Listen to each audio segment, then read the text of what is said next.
Apakah kalian masih mengingat apa saja struktur teks eksplanasi? Teks eksplanasi terdiri dari 3 struktur. Yang pertama ada identifikasi fenomena, atau sering juga disebut dengan pernyataan umum, berisi mengenai gambaran awal tentang hal yang disampaikan. Yang kedua ada penggambaran rangkaian kejadian, atau sering juga disebut dengan urutan sebab akibat, berisi mengenai rincian proses kejadian yang relevan dengan fenomena yang sudah diterangkan pada bagian sebelumnya. Lalu yang ketiga ada ulasan atau interpretasi, yaitu komentar ataupun penilaian tentang konsekuensi atas kejadian yang dipaparkan sebelumnya. Yuk kita belajar menganalisis struktur teks eksplanasi. Perhatikan contoh teks eksplanasi berjudul Pelangi berikut ini. Manakah yang termasuk ke dalam identifikasi fenomena, penggambaran rangkaian kejadian, dan juga ulasan? Perhatikan paragraf pertama. Paragraf pertama ini termasuk ke dalam identifikasi fenomena. Lalu, paragraf kedua sampai paragraf kelima merupakan penggambaran rangkaian kejadian. Dan juga paragraf terakhir merupakan ulasan. Mudah bukan? Nah, sekarang mari kita belajar kaidah kebahasaan teks eksplanasi. Yang pertama, banyak menggunakan kata yang bermakna denotatif. Perhatikan contoh teks eksplanasi berikut ini. Teks eksplanasi di bawah ini banyak menggunakan kata bermakna denotatif. Makna denotatif adalah makna yang sebenarnya atau makna yang sesuai dengan pengertian yang dikandung oleh sebuah kata.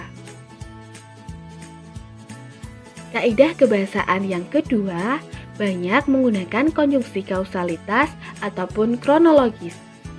Konjungsi kausalitas antara lain sebab, karena, oleh sebab itu, oleh karena itu, sehingga.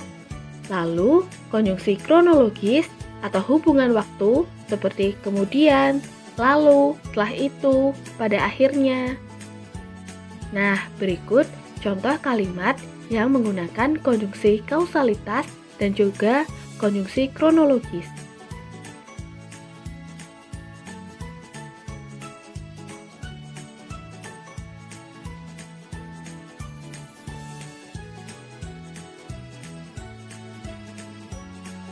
Yang ketiga, banyak menggunakan keterangan waktu pada kalimat-kalimatnya. Berikut contoh kalimat dengan keterangan waktu. Yang pertama, mereka akan mengadakan perlombaan sepak bola 2 minggu lagi. 2 minggu lagi merupakan keterangan waktu.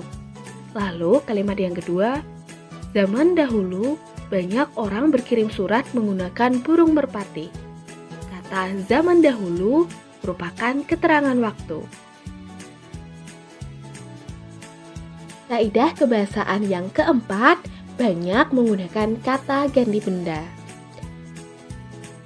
Kata ganti benda yang digunakan baik konkret ataupun abstrak, seperti demonstrasi, banjir, gerhana, embrio, kesenian daerah, dan bukan kata ganti orang, seperti ia, dia, mereka.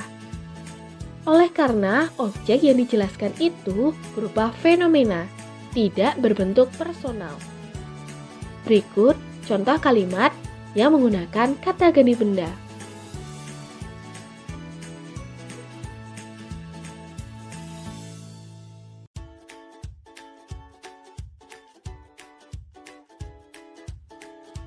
Kaidah kebahasaan yang kelima banyak menggunakan kata kerja pasif, seperti kata terlihat, terbagi, terwujud, terakhir, dimulai, ditimbun, dan dilahirkan.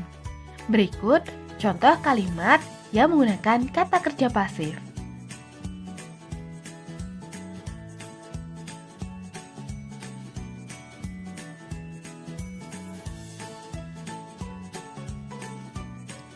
Kaidah kebahasaan yang terakhir banyak menggunakan kata teknis atau peristilahan sesuai dengan topik yang dibahasnya. Berikut contoh kalimat yang menggunakan kata teknis. Kata yang dicetak tebal merupakan kata teknis.